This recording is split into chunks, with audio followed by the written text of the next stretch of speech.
আমি একবার জামালপুরে একটা মাহফিলে গেলাম।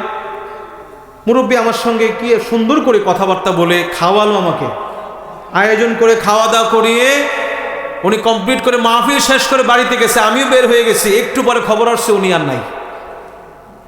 কথা বলছেন?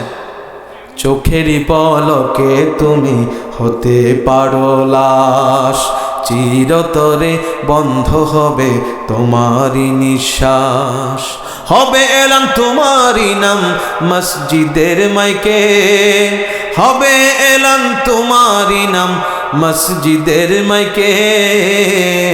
বাড়িওয়ালা নাই রে, বাড়ি নাই রে দুনিয়াতে, বাড়িওয়ালা নাই রে, বাড়ি নাই রে দুনিয়াতে, বাড়িওয়ালা নাই রে, বাড়ি নাই রে দুনিয়াতে। একটু চেষ্টা করুন।